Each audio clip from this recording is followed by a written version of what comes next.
Tânărule, ce cauți? A strigat o vânzătoare plinuță de aproximativ 40 de ani, către un băiat care se plimba printr-un centru comercial. Băiatul, un șaten slab și nu prea înalt, mergea gânditor pe coridorul plin de magazine, observând fețele oamenilor din jur, nu produsele. Caut o soție, a răspuns el serios. Poate că mă pot alătura? A intervenit o tânără blondă cu ochi mari dintr-un magazin vecin. Sigur, s-a arătat interesat băiatul, dar cu ce te ocut? Fac cursuri de business și sunt muzician, cânt la chitară. Eu aș lucra ca și clown la circ, a glumit fata, dar s-a blocat în discuție cu vânzătoarele.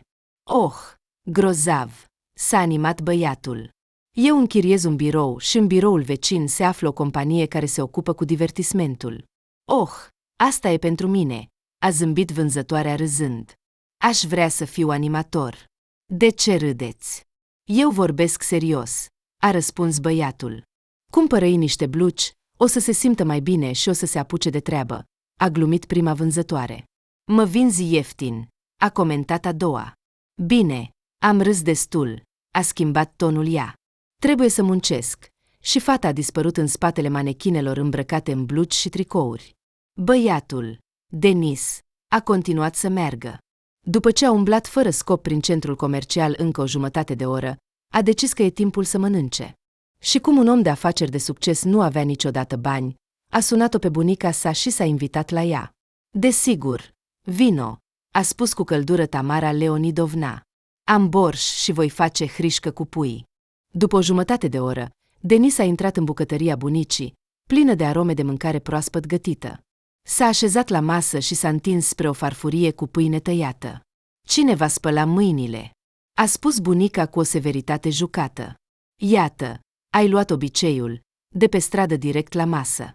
Bine, bine, a murmurat băiatul, s-a dus la chiuvetă și a clătit neglijent mâinile și s-a așezat din nou la masă.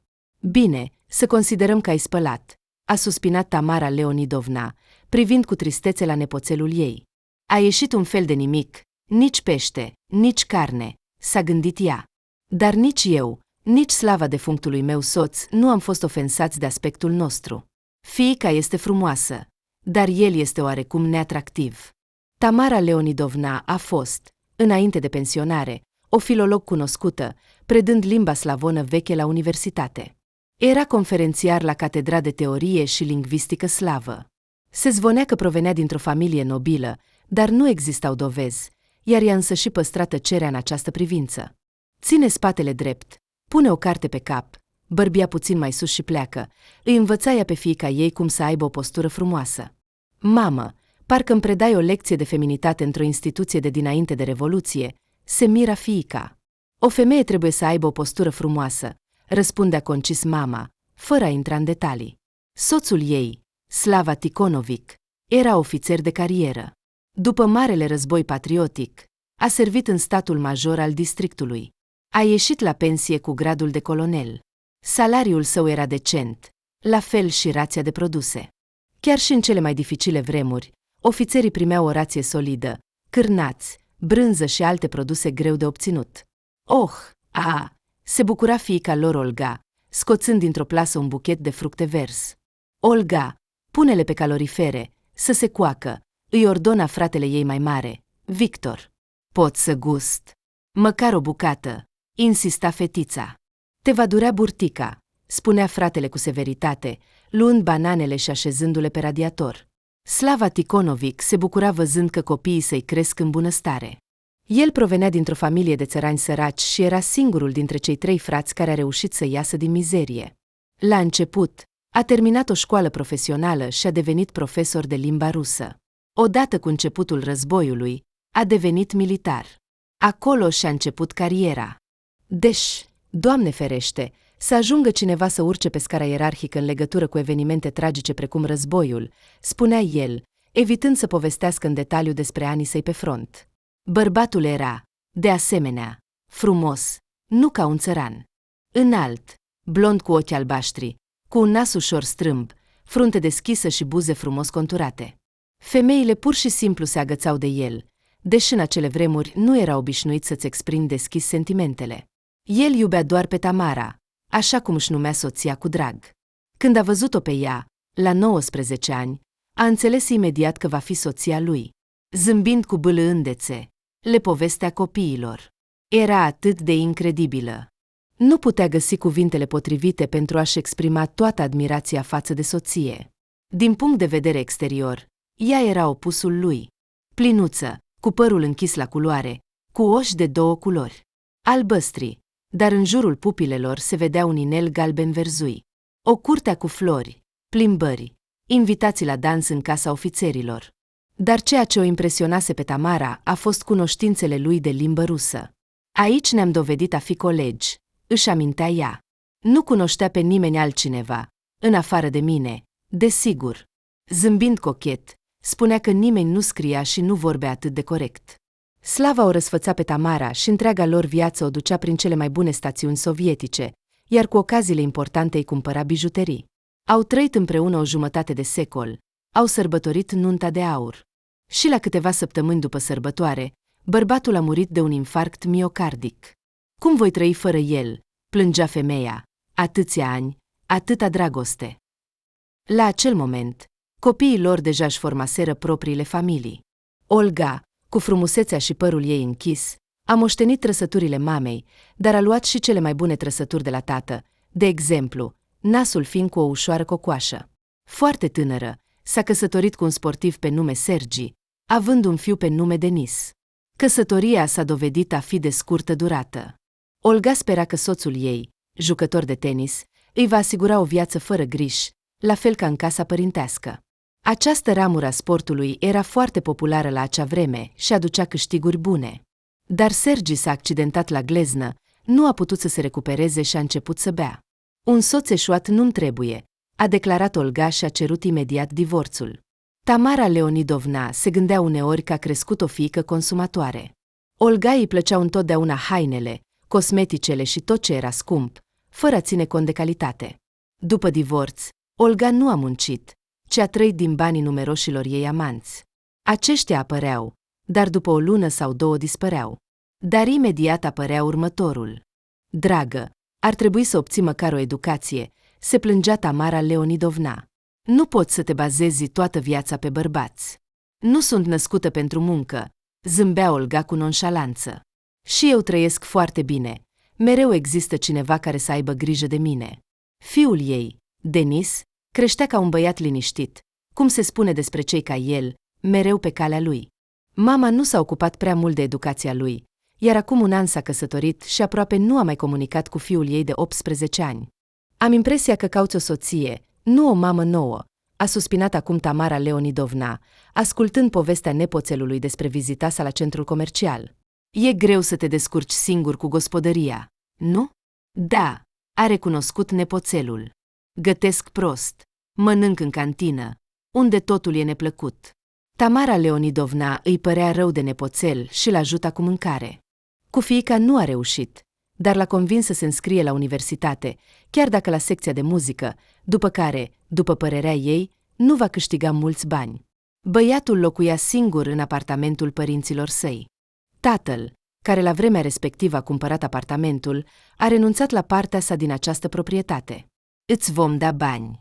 Atunci s-au înțeles Tamara Leonidovna și Slava Ticonovic, iar el a scris la notar o renunțare la orice pretenție asupra proprietății. Acesta a fost de acord, iar de atunci urma lui s-a pierdut. Totuși, nimeni nu l-a regretat, nici măcar Denis, care își amintea de tată mai ales ca de un om beat întins pe hol. Acesta cădea imediat ce intra pe ușă. După ce s-a căsătorit, Olga s-a mutat la noul ei soț, un mic om de afaceri care vindea fructe pe piețe. Așa că Denis, voind sau nu, a fost aruncat în viața de adult. Alexandru mai vine din când în când, i-a spus băiatul bunicii. Îmi aduce produse, îmi dă bani. Alexandru era verișorul lui Denis. Fiul Tamarei Leonidovna, Victor, avea 2 copii, un fiu pe nume Alexandru și o fiică pe nume Elena. Denis și Elena erau veri, iar Alexandru era cu câțiva ani mai mare. Din punct de vedere exterior, copiii lui Victor semănau cu soția lui, Anastasia, cu părul roșcat și pielea albă. Soarele meu, roșcovanilor, îi numea cu drag Tamara Leonidovna, când erau mici. În prezent, Cel mai mare roșcovan studia la universitate și deja s-a căsătorit, dar nu au avut copii până acum. De aceea, el își îngrijea fratele mai mic ca pe un copil. Alexandru și soția lui s-au mutat într-un apartament închiriat, iar sora lui, Elena, încă locuia cu părinții. Tocmai terminase școala și nu se hotărâse încă unde vrea să se înscrie. Ei bine, odihnește-te un an, i-au spus părinții. Câți ani te-am hrănit, te vom hrăni și acum. Mai bine hotărăște-te ce vrei să devii. Își permiteau acest lucru. Victor lucra la Ministerul Arhitecturii și Construcțiilor ca adjunct al șefului departamentului. De asemenea, l-a angajat și pe Alexandru. Poate nu pe un post de conducere, dar cu perspective bune. Un student arhitect cu relații are un viitor bun. Soția lui Victor, Anastasia, era contabilă la o companie mare, așa că familia nu avea nevoie de bani. Victor este mândria mea, se gândea Tamara Leonidovna. Dar Olga o supăra. Desigur. Dar ce să mai faci? Să sperăm că Denis va reuși. Alexandru se descurcă bine, iar Elena sper că își va alege calea corectă. Nepoții lui Victor o vizitau rar. Spre deosebire de copilărie, când toată gașca veselă se aduna la bunici în vacanțele școlare. Tamara Leonidovna își amintea cu o căldură deosebită iarna. Vara, trăiau în principal la țară, unde grădina și legumele le ocupau o mare parte din timpul celor doi soți în vârstă. Iarna, însă, se bucurau din plin de compania nepoților. Hai la sanie! Propunea Slava Ticonovic, iar toți copiii luau săniile și schiurile și se grăbeau în parc, situat în apropiere. Acolo, pe panta dealului, era amenajată o tobogană, iar lângă ea cobora o pistă pentru schiori, care se întindea pe tot parcul. Acestea erau ieșiri pline de energie, pline de entuziasm. Copiii se întreceau, cine va alerga mai repede pe schiuri pe o anumită distanță, cine va cobor mai departe de pe tobogan, ajutându-se cu mâinile și picioarele, iar după aceea, acasă, îi aștepta ceai fierbinte cu plăcinte făcute de bunica. Denisca, ai mâncat? A întrebat ea acum cu grijă. Da, dar de ce borșul tău este fără carne?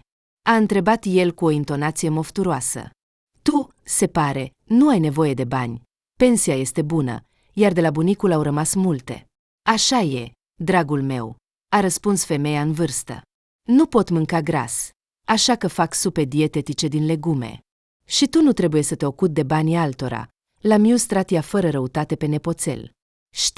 Știu, a murmurat el. Mai întâi câștigă-ți banii tăi. Tu și bunicul Mia ați mâncat mintea cu această frază. Ei bine, tu faci cursuri de business, i-a amintit bunica. Trebuie să știi să câștigi în viață datorită lor. Ah, asta e o prostie, a spus nepoțelul. M-am uitat pe internet la cum câștigă bani la astfel de cursuri. Am urmărit câteva cursuri, am făcut un fel de curs al meu, de tip autor, și acum îl vând proștilor. Denis, nu este frumos să vorbești despre oameni așa, a observat Tamara Leonidovna. Și să-ți însușești ideile altora, de asemenea. Știu, a încruntat fruntea Denis. Mă gândesc să renunț la asta. Mâine nu mă duc la birou. Doar am cheltuit bani degeaba pe chirie. Altfel, nu știi să duci lucrurile până la capăt, s-a gândit bunica. Îi părea rău că nu are obiective clare. Deși păreau că au fost crescuți la fel. De la acea discuție au trecut 6 luni. A venit toamna. Tamara Leonidovna stătea în fotoliu și croșeta în fața televizorului. Vor fi mănuși pentru Denis. Se uita cu drag la rezultatul muncii sale. Dar el s-a sălbăticit complet. Merge cu mănuși găurite. A clătinat dezaprobator din cap. Și atunci a sunat cineva la ușă.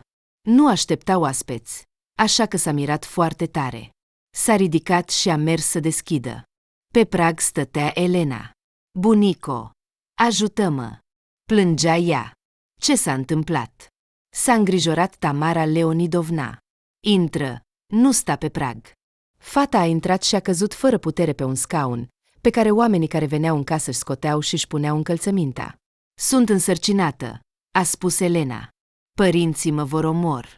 Cum așa s-a întâmplat, draga mea? A rămas șocată bunica. Ești încă atât de mică. Un băiat din blocul vecin tot încerca să mă cucerească, a povestit nepoata. Nu-mi plăcea, dar din plictiseală am mers la el acasă, iar acolo era o companie. Bam! Te-au abuzat? S-a speriat bătrâna, imaginându-și fata neajutorată în brațele unor băieți beți. Nu, eu am băut prea mult, a suspinat fata. Nu înțeleg cum am ajuns în pat cu el. Știe băiatul despre sarcina ta? A întrebat Tamara Leonidovna. Ce vrea să facă? Nu mă evită de atunci, a suspinat Elena și a răspândit zvonuri în cartier că sunt atât de ușor de obținut încât sunt gata să merg în pat cu primul venit. Ce grozăvie! A strigat Tamara Leonidovna. Cu ce pot să te ajut? Dă-mi bani pentru avort, te rog, a implorat nepoata. Nu pot să cer de la părinți, ei mă vor distruge. Dar știu că tu ai bani. Am, desigur, am, a răspuns bunica. Nu se gândea că va trebui să-i dea pentru așa ceva. A intrat în cameră și a scos din sertar câteva bancnote mari. S-a gândit și a adăugat încă una. Atât va fi suficient. A întins ea banii nepoatei. Probabil. Fata a început din nou să plângă.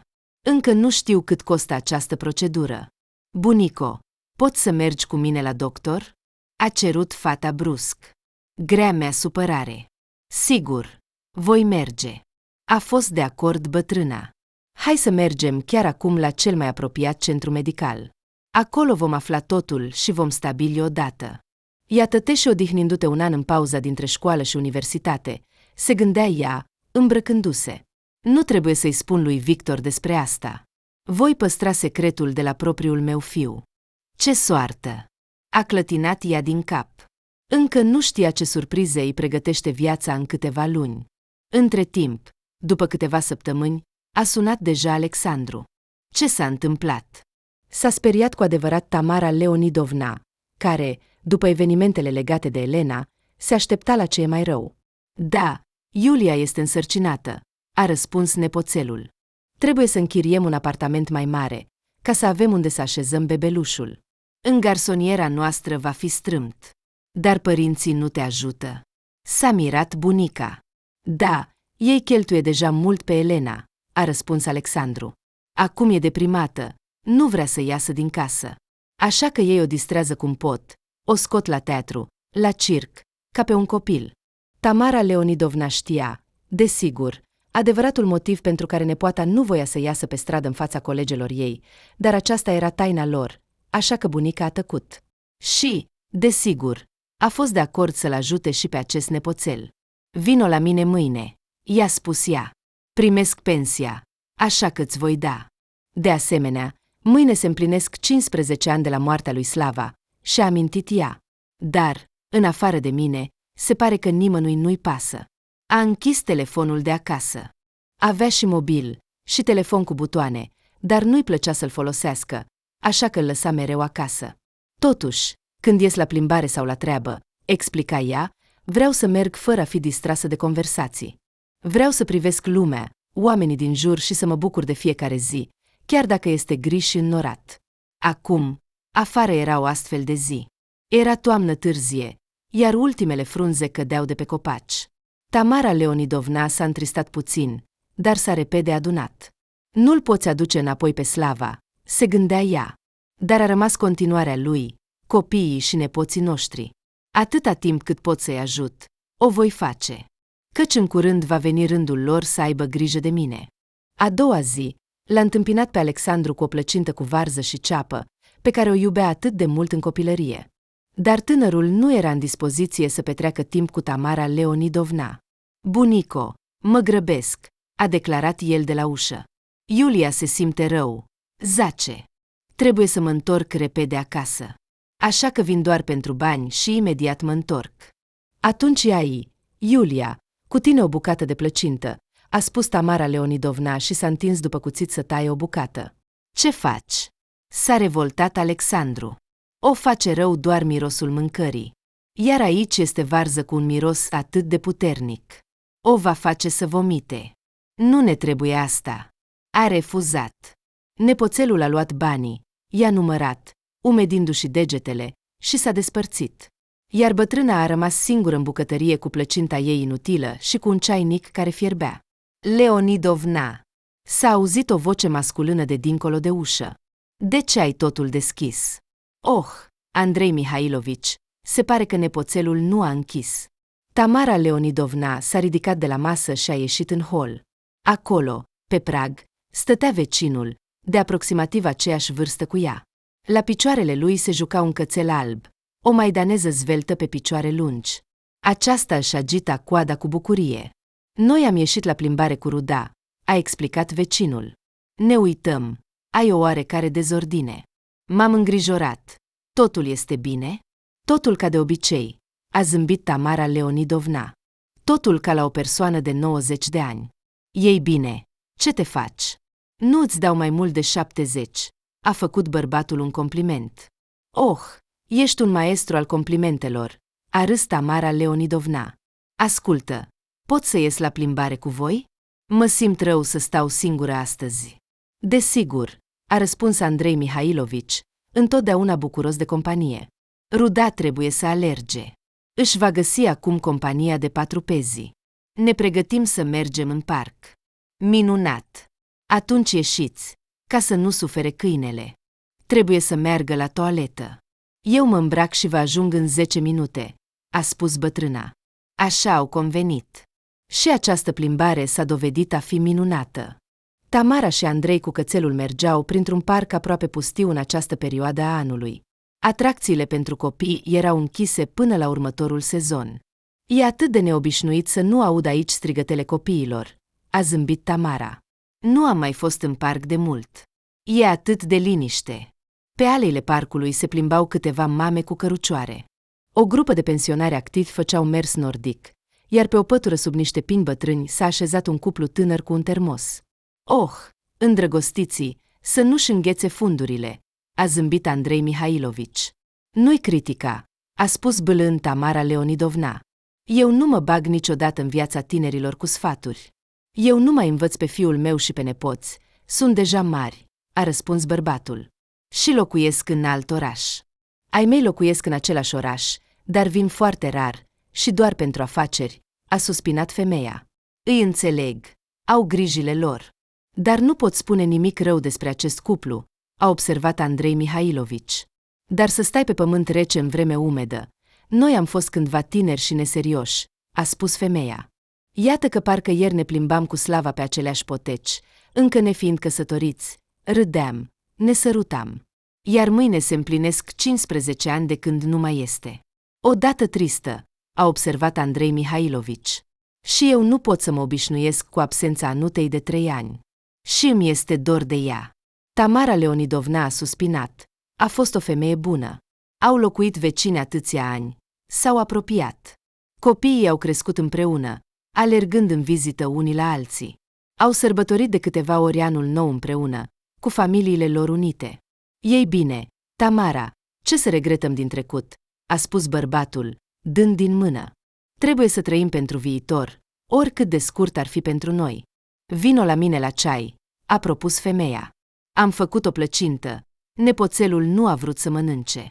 Plăcintă cu varză, a zâmbit vecinul. Știu, e greu să nu simți mirosul. Nu voi refuza o astfel de bunătate. Au dus câinele acasă, au mers în bucătăria Tamarei Leonidovna și au stat câteva ore la ceai. Au amintit trecutul plin de evenimente, au împărtășit puținele întâmplări din prezent și aproape nu au vorbit despre viitor, de care nu se mai așteptau la nimic interesant și vesel. Tamara, răspunde la telefon. Vorbea el singur, sunând din nou și din nou numărul vecinei. De la acea întâlnire la ceai au trecut câteva luni. În tot acest timp, Tamara Leonidovna și Andrei Mihailovici au comunicat mult, plimbându-se cu câinele. Între cei doi oameni în vârstă nu a fost flirt, nici dorința de a începe o relație romantică. Pur și simplu, din cauza singurătății, le-ar fi plăcut să aibă măcar puțin contact viu. Vreau să fie cineva cu care să pot vorbi nu la telefon, ci să-i privesc în ochi, explica femeia bărbatului, cu care nu trebuie să caut formulări concise, ca la apeluri, ci să pot vorbi relaxat despre tot ce-mi vine în minte. Da, Tamara, e bine că ne avem unul pe altul, convenea Andrei Mihailovici. Vom avea grijă unul de altul. Și astfel au decis să îmbogățească puțin zilele lor identice și s-au înțeles să meargă la teatru.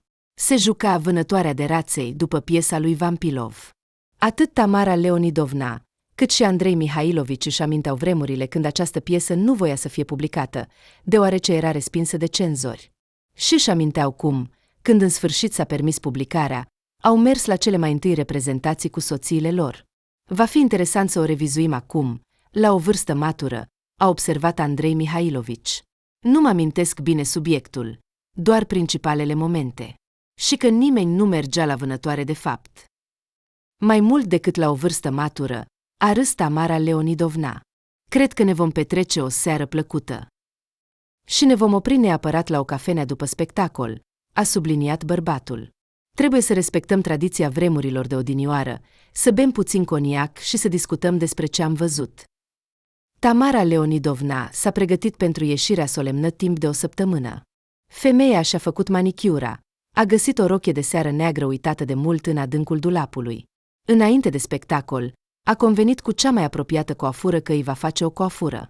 La ora stabilită, femeia a ieșit din casă și a plecat la maestru, avertizându-le pe Andrei Mihailovici că va fi la el în aproximativ 40 de minute. Unde s-a dus? A început să se îngrijoreze după o oră. O să întârziem. A sunat la ușa ei, gândindu-se că poate s-a întors și s-a apucat de treabă acasă, dar nimeni nu a deschis. Apoi a sunat pe mobil, dar nimeni nu a răspuns. Ea nu-i place să folosească telefonul. Probabil l-a lăsat acasă, a dedus bărbatul după o bună duzină de apeluri. Sunt copiii ei. Dar ei doar se vor îngrijora. Și unde s-a întârziat, cine știe? În acel moment, Tamara Leonidovna era la 10 kilometri de casă. O ambulanță o ducea la spital cu girofarurile aprinse. Femeia, de peste 80 de ani, avusese un infarct. Asistentul de la ambulanță a raportat, ducând pe rampa de acces targa cu Tamara Leonidovna în camera de urgență. Au luat-o de la coafor, mai mult nu știau nimic, doar că locuiește undeva în apropiere. Înțelegem, o primim. Și medicul de la spital a trimis-o imediat pe femeie la examinare. Au dus-o pe un coridor lung, în fața ochilor ei ceva clipea, strălucea, petele luminoase se alternau cu cele întunecate. Și pieptul o durea foarte tare. Apoi, anestezie, operație de urgență. Tamara Leonidovna s-a trezit deja în secția de terapie intensivă. Ești în spital, a sărit lângă ea o asistentă. Nu te mișca, nu încerca să te ridici, ai avut un infarct. Dar unde sunt ai mei? A șoptit Tamara Leonidovna și a început să tușească. Gâtul îi era iritat, probabil din cauza tubului în timpul operației. Îi căutăm pe ai dumneavoastră, a dedus fata. Îți amintești unde locuiești? Adresa. Draga mea, nu mă amintesc nimic. Pe ochii femeii în vârstă au apărut lacrimi de neputință. Nu-i nimic, nu-i nimic. Odihnește-te, a spus asistenta. Noi îi vom găsi singuri. Nu te îngrijora. Și cu aceste cuvinte, Tamara Leonidovna a căzut în uitare. Era o uitare neliniștitoare. În fața ochilor ei apărea soțul ei, Slava, dintr-un motiv oarecare foarte tânăr, copii mici și, dintr-un motiv oarecare, rațe. Iar la final a văzut o pușcă, s-a speriat, a strigat și s-a trezit. În jur domnea o semi-întuneric, doar pereții luminoși ai spitalului reflectau lumina difuză de la postul de asistență de urgență din spatele geamului. Sunt în spital, și-a amintit femeia în vârstă. Dar unde sunt toți ai mei? A reușit să se gândească din nou și a căzut din nou într-un somn ușor. A petrecut câteva zile în semi-uitare, la limita dintre viață și moarte. Dar organismul, care a fost puternic în vremurile de altădată, a rezistat și acum, iar Tamara Leonidovna a fost transferată din nou într-o cameră obișnuită. Primul care a vizitat-o a fost vecinul. Tamara, le-am spus ai tăi unde ești și ce s-a întâmplat cu tine. Imediat ce polițistul a început să meargă din casă în casă și să întrebe unde locuiește femeia care a fost dusă la spital din coafor. Și ce au făcut? Cui ai sunat? Femeia, epuizată, l-a privit cu o privire obosită. Am reușit să-l sun pe Victor și pe Olga de asemenea, a răspuns bărbatul. Mi-ai lăsat contactele lor pentru orice eventualitate. Am aflat totul de la polițist, am sunat la spital, am întrebat numărul camerei dintr-un anumit departament, iar apoi i-am sunat pe amândoi. Dar eu mi-am lăsat telefonul acasă, ca de obicei. Nu era nevoie să-l iau la coafor, s-a gândit. Probabil că acum se rupe de apeluri. Tamara Leonidovna a scuturat din cap dezamăgită. Îți voi aduce mâine. Sau voi suna din nou pe ai tăi, să vină și să-l aducă cu ei, a promis Andrei Mihailovici. A mai stat puțin și a plecat. Ziua următoare, femeia a petrecut-o fără vizitatori. Ce? Nimeni nu a venit la tine. Se mira vecina din cameră, Valentina Petrovna. Poate sunt ocupați? Suspina Tamara Leonidovna. Ce? Atât de ocupați încât nici măcar nu pot aduce telefonul mamei. S-a mirat aceasta. Ai mei, uite, mă vizitează pe rând în fiecare zi. Și ei toți lucrează și învață. Tamara Leonidovna nu știa ce să răspundă. Era tristă că dispariția ei, se pare, nu a observat-o nimeni. Zăcea ore întregi, se uita la tavan, iar în mintea ei se învârteau fragmente de gânduri. Cum e de singurătate? Cum e greu să trăiești când nu ești necesară nimănui? Poate că e păcat că acest infarct nu a fost ultimul punct din viața mea, se gândea ea. Înțelegea că se scufundă în abisul melancoliei, dar nu putea face nimic în privința asta. Ea, o femeie înțeleaptă, înțelegea că copiii și nepoții trăiesc viața lor, fără să se gândească la ea. Era dureros până la lacrimi că nimeni nu a găsit o oră sau alta să vină la ea. Mamă, cum ești? A intrat în cameră Olga în seara următoare. Îmi pare rău. Am fost ocupată. A fost o problemă cu Dimasic în afaceri. Ajutorul meu a fost necesar. Tamara Leonidovna nu a întrebat ce poate face fiica ei, care nu are educație, pentru a-l ajuta pe soț în afaceri. A înțeles că aceasta era doar o scuză stângace. Mă bucur că ai venit, draga mea, a spus ea cu voce tare. Ai adus telefonul meu? Căci sunt complet fără legătură. Da, Andrei Mihailovici a sunat, dar nu am reușit să trec pe acasă, a răspuns fiica, fără să inte. Tamara Leonidovna știa că fiica ei are mașină și că nu i-ar fi fost greu să treacă pe la mama ei acasă. Dar a tăcut din nou. Ce spun doctorii? A întrebat Olga. Când mă întorc acasă? Deocamdată starea mea nu e foarte bună. Spun că voi sta câteva săptămâni, a răspuns femeia în vârstă. Înțeleg. Ei bine, sună-mă dacă ai nevoie de ceva. Olga a sărutat-o pe mamă pe obraz și a plecat. Cum să sun? I-a spus Tamara Leonidovna în urma ei și a realizat că nimeni nu o mai aude, în afară de vecina din cameră. A interceptat privirea ei plină de compasiune și s-a întors spre perete pentru a nu-și arăta lacrimile, care curgeau involuntar din ochii ei. Orele de vizită s-au încheiat în curând. A venit timpul cinei. În coridor se auzeau farfuriile cu mâncare, pe care o asistentă le aducea pacienților. Tamara Leonidovna nu avea deloc poftă de mâncare. Dar trebuie să mănânc ceva, căci nimeni nu mă va răsfăța cu mâncare de acasă, se gândea femeia. Așteptând cina, a închis ochii. Lumina spitalului a început să o deranjeze puțin. A început să o doară capul. Femeia s-a lăsat din nou în gânduri triste. Pacienți! Cină! A răsunat o voce stridentă. Ușa camerei s-a deschis și a apărut un cărucior metalic, pe care îl împingea o femeie tânără. Tamara Leonidovna a deschis ochii, a privit femeia și a rămas șocată. Ce faci aici? A întrebat ea cu uimire. A mai trecut o săptămână. Tamara Leonidovna a continuat să rămână în spital. Vizitele zilnice ale medicilor, procedurile, injecțiile, mesele, toate acestea s-au amestecat într-o zi mare, împărțită în intervale de somn. Andrei Mihailovici a adus diversitate. Bărbatul a venit din nou și a adus un telefon. Nu știu de ce numeroșii tăi rude nu l-au luat mai devreme și nu ți l-au adus, a spus el iritat. Am realizat că ești fără el, când am sunat să aflu cum ești, iar acolo erau din nou doar tonuri lungi. Din fericire, am avut cheile. Am intrat. L-am luat. Toți sunt prea ocupați ca să-mi acorde timp, a zâmbit femeia cu durere. Cui le mai trebuie pe noi, cei bătrâni? Nu-i nimic, noi, cei bătrâni, ne vom susține în continuare unul pe altul, a declarat optimist Andrei Mihailovici. Când te vei externa, vom ieși din nou, vom merge în sfârșit la teatru. Ruda îți trimite salutări, îți face cu lăbuța. Tamara Leonidovna a râs. Ultima frază a sunat atât de drăguț, de parcă nu se adresa unei femei în al 9-lea deceniu de viață, ci unei fetițe de 9 ani. Între timp, Copiii și nepoții ei au găsit în sfârșit ocazia să se întâlnească. De fapt, nu în camera de spital a mamei și bunicii, ci s-au adunat într-o cafenea din centrul orașului. Ei bine, discutăm despre testament? A spus Olga cu un ton de afaceri. Mama nu se simte mai bine, așa că trebuie să ne înțelegem cum vom împărți moștenirea. Iar ea este bogată. Dar eu nu pretind la apartament, a spus Victor. Noi, cu Anastasia, avem unde să locuim, slavă Domnului. Tată, ce spui? S-a indignat Alexandru. Noi, cu Iulia, închiriem un apartament.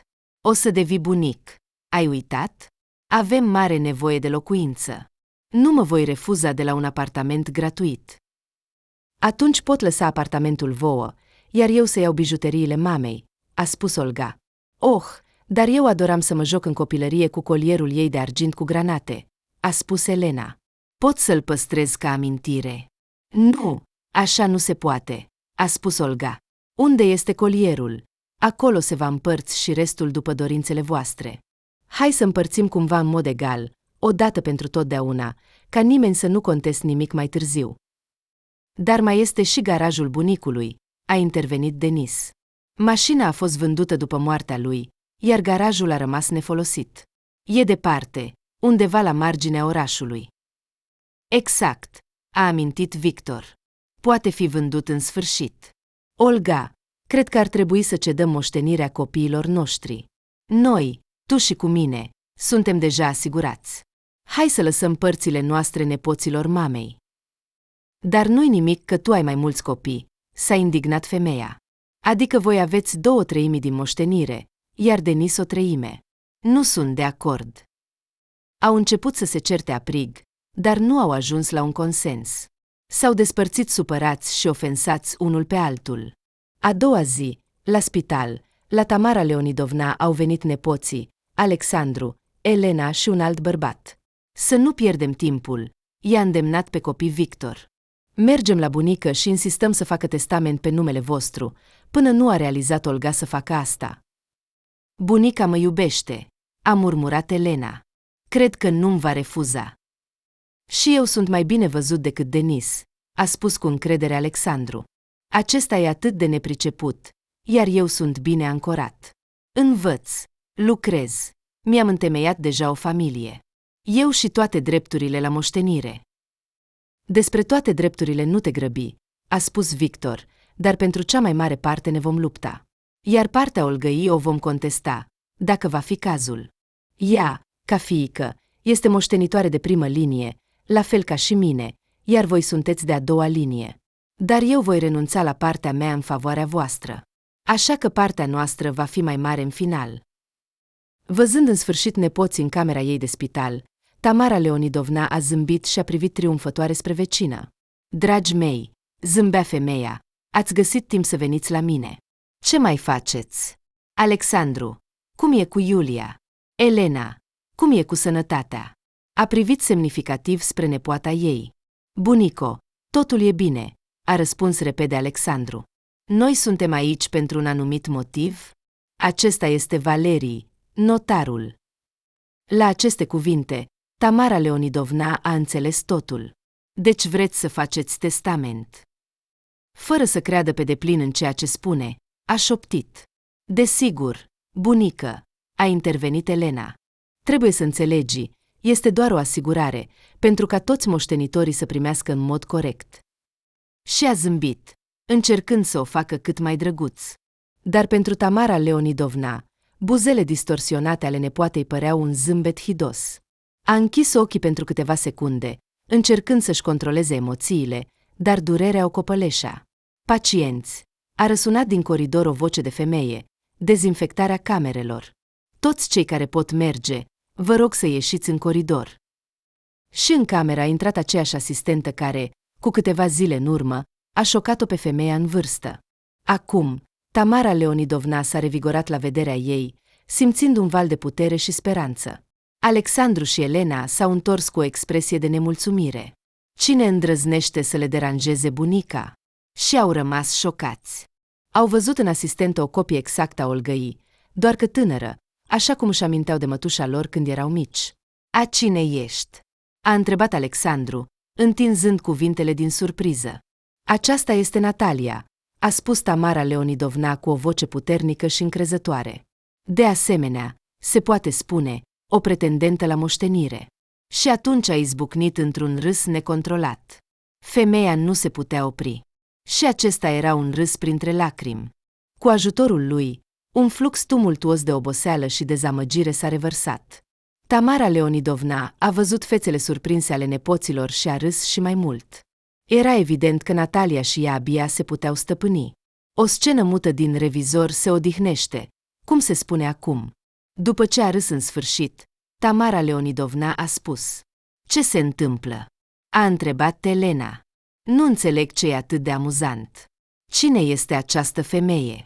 "Este verișoara ta de gradul 3. "Calmează-te," a spus Tamara Leonidovna. "Este nepoata surorii bunicului tău." "Nu am înțeles nimic." "El nu a avut surori, doar frați," s-a mirat Elena. "Cei care sunt în sat. Bunicul le-a ajutat toată viața, iar noi am fost odată în vizită la ei cu toată familia." "Ce surori?" "Oh, draga mea, nu te mai gândi la asta," a spus femeia în vârstă. "Mergeți, nepoților. E prea devreme pentru mine să scriu testament. Dar cu siguranță nu vă voi uita când va veni vremea." Nepoții, uimiți, se uitau la bunică, neînțelegând dacă slava ei este de bine sau de rău. Dar părea că Tamara Leonidovna își va aminti de comportamentul lor și îi va lăsa fără moștenire. "Mergeți," a spus femeia în vârstă, sec. "Mulțumesc că ați venit să vizitați o bătrână pe moarte." Apoi a izbucnit din nou în râs. Nepoții au plecat spre ieșire, iar Natalia, dimpotrivă, s-a apropiat de patul Tamarei Leonidovna. "Dar tu le vei spune totul?" a întrebat ea. "Cine sunt și de unde vin? Se pare că sunt șocați de apariția mea." "Desigur. Puțin mai târziu. Când voi ieși de aici, îi voi aduna și voi pune toate punctele pe i." Dar a ieșit din spital abia după 2 săptămâni. Împreună cu ea a venit acasă și Natalia. Copiii și nepoții ei au încercat să o sune în tot acest timp, dar ea nu a răspuns la telefon. "Și nu lăsați pe nimeni să vină la mine, în afară de vecinul meu," a cerut ea personalului spitalului. Aceștia au procedat așa. Și Tamara Leonidovna a avut timpul pe care și-l dorea pentru a se gândi la viața ei viitoare. În cele din urmă, a invitat-o pe Natalia să vină la ea ca ajutoare. "Îți voi plăti, nu crede că mă impun," i-a spus ea tinerei. "Dar noi suntem rude, nu e frumos să iau de la tine." "Nu-i nimic. Te voi ajuta oricum, nu am pe nimeni altcineva. Am avut noroc că ai apărut în viața mea." "Ia, Natalia, nu-ți vor fi de prisos, iar de la mine nu se va diminua," a insistat Tamara Leonidovna. Trecând pragul casei ei, a cerut Nataliei să facă puțin ordine, iar ea a mers în dormitor să se odihnească după drum. Era neobișnuit să se simtă atât de obosită după 1 oră și jumătate de pregătiri și o călătorie acasă cu o mașină specială pentru astfel de transporturi cu echipament medical. Iată, bătrânețea, și iată, slăbiciunea, s-a gândit femeia, când s-a întins pe pat. Și atunci Tamara Leonidovna a început să-și amintească și să analizeze evenimentele recente, care au dus la găsirea unei alte suflete apropiate lângă ea, de data aceasta cu adevărat apropiate, chiar dacă prin sânge nu erau rude. "Ce faci aici?" a întrebat ea în acea seară în spital pe Natalia, care a intrat în cameră cu un cărucior, confundând-o cu fiica ei Olga. "Ai uitat ceva?" Era întuneric și nu a observat imediat că această femeie era semnificativ mai tânără decât Olga, de vârsta aproximativă a nepotului ei cel mai mare, Alexandru. Aceasta s-a apropiat mai aproape și a întrebat din nou: "În ce sens? Ce fac aici?" "Te voi hrăni. Eu sunt asistentă. Mă cheamă Natalia." "Dar tu?" mormăia femeia în vârstă, neînțelegând nimic. "Am halucinații." A început să plângă. "Un moment, acum chem doctorul." Asistenta s-a grăbit și a ieșit în coridor. "Ce s-a întâmplat?" A intrat în cameră medicul. "Te simți rău?" Și a început să-i verifice pulsul. "Mi se pare doar că văd aici pe fiica mea." Dintr-un motiv oarecare, foarte tânără, a recunoscut Tamara Leonidovna, tremurând de emoție și arătând spre asistentă. "Dar fiica mea este mult mai în vârstă. Ea este deja mamă." Dar aceasta este asistenta noastră, Natalia, a spus medicul. Este absolut clar că nu este fiica ta. Dar de ce seamănă atât de mult cu ea? Se mira femeia în vârstă. Are chiar și un nas cu cocoașă, care a fost moștenit de la soțul meu de către fiica mea. Este o raritate. Nu poate fi o coincidență. Dar vorbește, poate găsiți rude comune, a spus medicul, ridicând din umeri. Nu te îngrijora. Încearcă să te menții calmă. Natalia nu este o halucinație. Acesta este cel mai important lucru.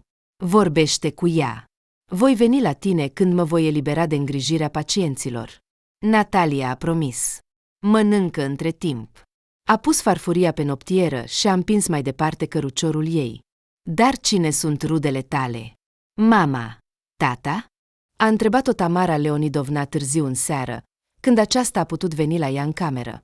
Oh, este o poveste lungă, a suspinat Natalia, și tristă. Mama mea s-a născut în exil, unde a fost trimisă bunica mea, Zoia, și aici fata a menționat numele soțului decedat al Tamarei Leonidovna. Deci ești nepoata Zoiei? A rămas uimită Tamara Leonidovna. Slava credea că ea a murit, dar ea a supraviețuit în lagăr.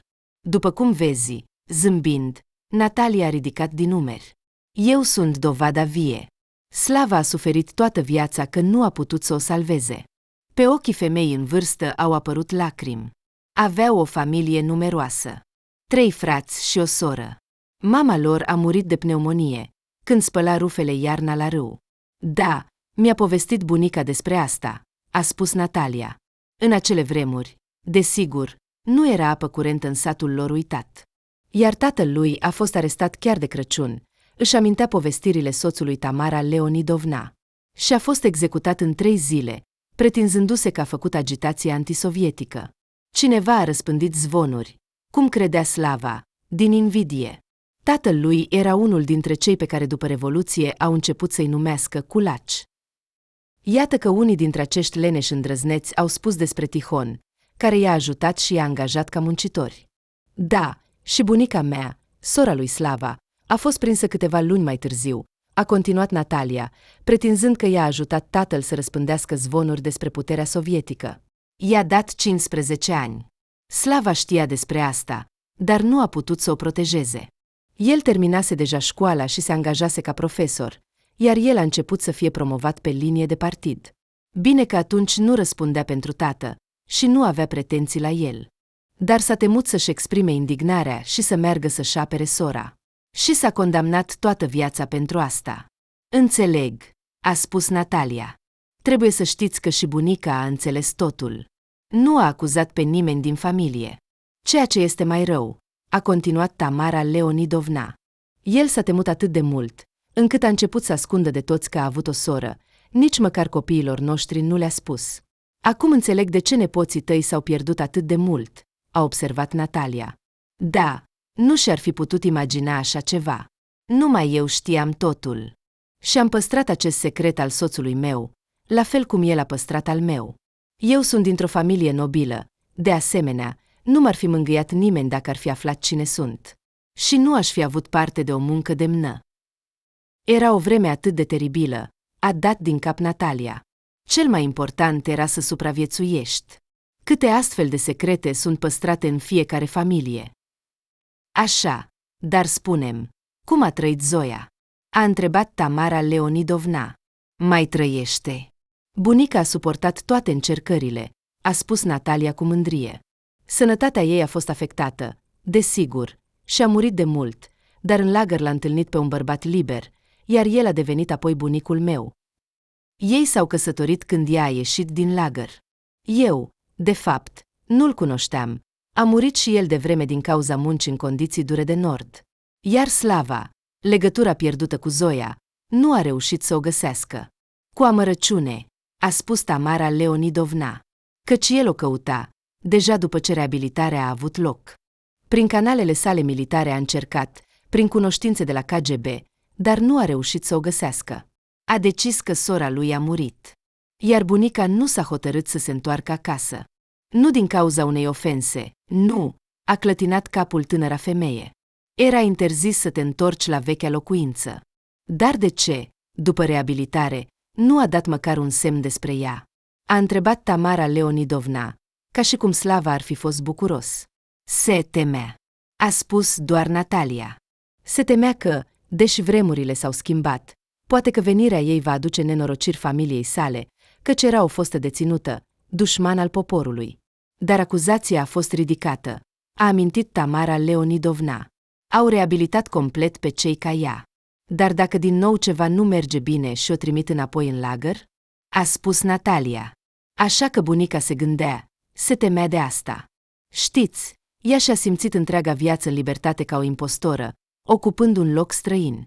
Așa mi-a spus. Ce soartă teribilă, a suspinat Tamara Leonidovna. Ce păcat că ei nu s-au întâlnit cu Slava. Și ce bine că noi ne-am intersectat. În sfârșit. Soartă. Da, a ridicat din umeri Natalia. Mama mea a decis să rămână în nord. Am locuit acolo tot acest timp, dar a murit acum un an, de cancer. Și nu mă mai ținea nimic acolo, așa că am decis să mă mut în acest oraș, unde este patria strămoșilor mei. Nu m-am gândit, nu am bănuit că voi întâlni pe cineva din rude. Dar de ce nu ai căutat în mod special? A privit-o cu o întrebare femeia în vârstă.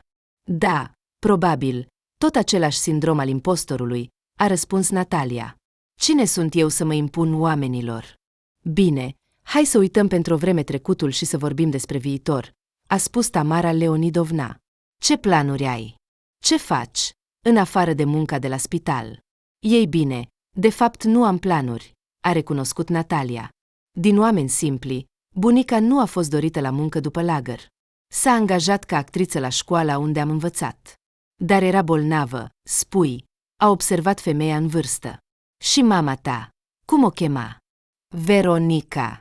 Bunica iubea foarte mult filmul Cernobil. Așa și-a numit fiica. Natalia a răspuns zâmbind. Mama mea a mers să lucreze la fabrică, iar eu m-am angajat ca asistentă medicală. Am vrut să mă înscriu la școala medicală, dar nu am putut. De ce? A întrebat femeia în vârstă. Mi se pare că ești cel puțin deșteaptă.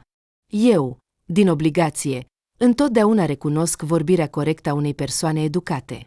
După aceea, îți voi povesti totul despre mine. Dar nu am unde să locuiesc, a răspuns Natalia. La căminul școlii sunt probleme. Sunt mulți doritori. Suntem într-un oraș mare. Dar spitalul mi-a oferit un loc într-o cameră cu alte 2 persoane, așa că m-am gândit să aștept un moment favorabil, să economisesc bani și apoi să mă înscriu. Ei bine, acum nu vei avea probleme cu locuința sau cu finanțele, promit, a asigurat tânăra femeie Tamara Leonidovna. Au convenit că Natalia va putea locui la ea, ajutând la treburile casnice. Și va trebui să se înscrie la școală. În plus, pe lângă bursă, Tamara Leonidovna îi va plăti un salariu modest, dar regulat. Și acum, stând acasă, studiind desenul de pe tapetul ei vechi, Tamara Leonidovna nu regreta că a acționat astfel. Natalia, o fată atât de isteață, a început să se ocupe de treburile casei. A observat ea. Și își împarte timpul economicos. A pus supa la fiert. Între timp, a început să măture. Harnică, determinată. Așa era și Slava al meu. A gândit mulțumită femeia în vârstă și a adormit. S-a trezit după câteva ore, bine odihnită și energică. Medicii i-au recomandat să stea mai mult întinsă și să se miște foarte puțin. După 3 săptămâni în spital, în zilele următoare, Tamara Leonidovna urma să fie trimisă la sanatoriu. Intră în a 2-a etapă a reabilitării, a explicat cardiologul, se numește ambulatorie staționară. Acest timp pacientul îl petrece în sanatorii specializate și centre de cardioreabilitare. Acolo îți vor alege exerciții menite să restabilească funcțiile miocardului. Va fi mâncare corectă și medicamente. Și când voi putea să mă întorc acasă? A întrebat Tamara Leonidovna. E totul minunat, dar acasă și pereții te vindecă, sunt deja în vârstă, ca să spunem așa că nu-mi place să schimb atmosfera. După 28 de zile vei putea să te întorci acasă, a răspuns medicul. După sanatoriu va fi deja etapa complet ambulatorie, care durează 2 luni. Vei putea să te recuperezi în condiții de acasă și, în paralel, să vizitezi policlinica, să te ocupi cu educația fizică terapeutică. Tamara Leonidovna a convenit cu Natalia că aceasta va avea grijă de casă în absența ei, iar la o zi după externarea din spital, a fost din nou transportată cu o mașină special echipată la sanatoriu, în afara orașului. O lună a trecut aproape neobservată pentru femeia în vârstă. Din nou totul s-a transformat într-o succesiune de proceduri, mâncare și somn. Ne sună nepoții des, îi povestea ea Nataliei. Se pare că se simt vinovați că nu au petrecut timp cu bunica. Ei bine, da, dar au găsit rapid ocazia să vină cu notarul, a răbufnit tânăra femeie. Dar mă întreabă despre mine. Da, au cerut să le povestesc mai multe despre tine, a răspuns Tamara Leonidovna. Dar le explic că este o discuție lungă. Când mă voi întoarce acasă, îi voi aduna pe toți și vom vorbi. Dar primul lucru pe care l-a făcut când s-a întors în apartamentul ei a fost să-l cheme pe Andrei Mihailovici la o plimbare. Mi-au recomandat plimbări pe jos, îi povestea ea, de cel puțin 2 ori pe săptămână și trebuie să parcurg 3,5 km într-o singură dată. Fă-mi companie cu ruda. Desigur, a răspuns bărbatul zâmbind, ne va face plăcere. Și putem diversifica traseul, nu doar prin parc, ci și să mergem în scoarul din 2 cartiere. Sau putem ieși din oraș cu trenul electric, dacă te descurci. Sau pute. Încă mă tem de călătorii, a recunoscut femeia. Nu vreau să mă îndepărtez prea mult de casă. De parcă s-ar întâmpla din nou ceva. Atunci, pentru acum, vom merge în parc, a propus Andrei Mihailovici. Vino când te pregătești. Tamara Leonidovna s-a întors acasă, a desfăcut lucrurile, a luat prânzul cu o supă vegetariană minunată, pregătită de Natalia, și după câteva ore, ea și vecinul au pornit la drum. Ce planuri ai cu moștenirea ta? A întrebat bărbatul pe drum. Îmi pare rău pentru curiozitate, dar copiii și nepoții tăi nu s-au comportat foarte bine când ai fost bolnavă. Încă nu m-am decis, Andrei, a răspuns femeia în liniște. Mă gândesc să mă hotărăsc în următoarele luni. Îi voi aduna pe toți, vom vorbi, le voi explica că acum va fi nevoie de îngrijire pentru mine până la sfârșitul vieții. Și vei vedea cine va fi de acord să aibă grijă de tine, a ghicit Andrei Mihailovici. Sper că măcar cineva dintre ei va exprima dorința, a răspuns Tamara Leonidovna. Așa a procedat. O săptămână mai târziu, când femeia s-a întors la ritmul obișnuit al vieții, a sunat toți rudele ei și le-a cerut să vină la prânz duminica. Cum te descurci aici?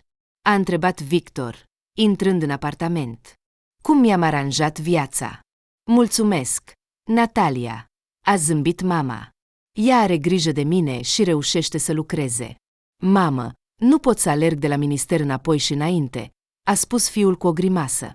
Înțeleg la ce te referi. Vom vorbi acum cu toții, a spus Tamara Leonidovna. Dar Natalia este o fată bună, a continuat ea să o laude pe femeie. Chiar a cumpărat un scaun pentru baie, ca să-mi fie mai ușor să mă spăl. Grija se manifestă în astfel de detalii. Când a venit Olga și toți nepoții, femeia i-a invitat la masă. Au fost salate de legume, pui fiert și alte mâncăruri ușoare.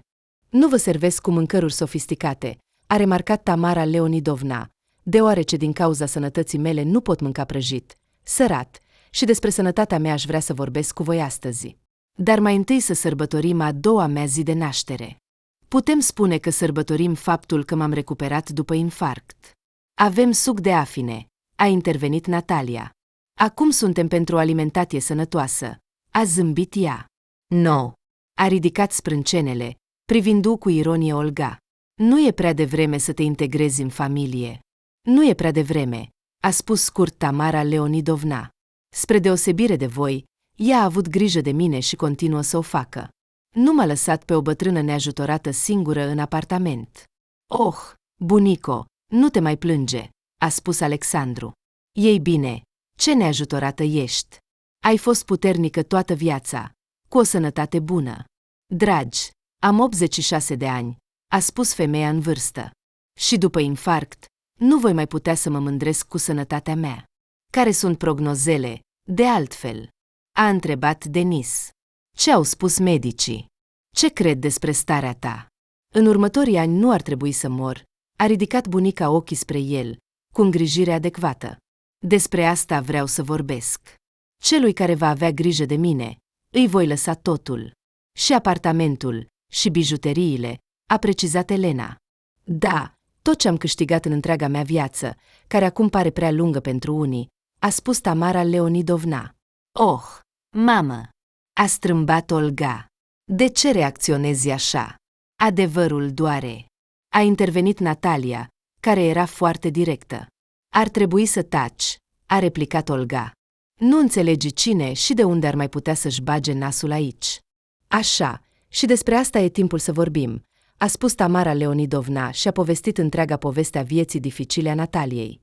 Dar dificultățile m-au întărit, a adăugat Natalia la final, de aceea văd totul în profunzime. Și da, nu mă feresc de cuvinte. Acum e clar, a spus Victor.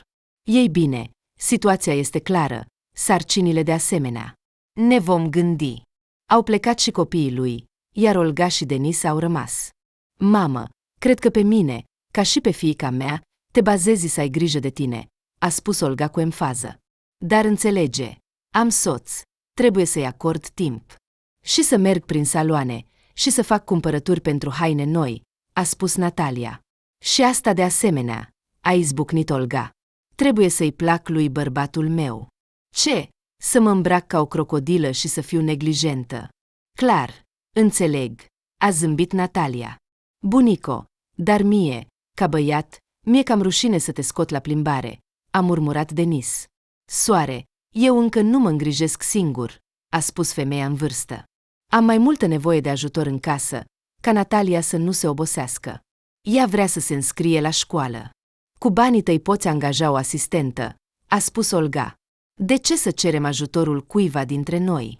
Dar de ce să am un străin în casă? S-a mirat Tamara Leonidovna. Când am atât de multe rude și de asemenea foarte interesate de moștenirea mea. Vrei să te distrezi, iubește și trage sania. În situația noastră, această expresie este foarte aplicabilă. Tamara Leonidovna, a intervenit Natalia. Am înțeles că toți vor bani de la voi, dar nimeni nu vrea să ajute.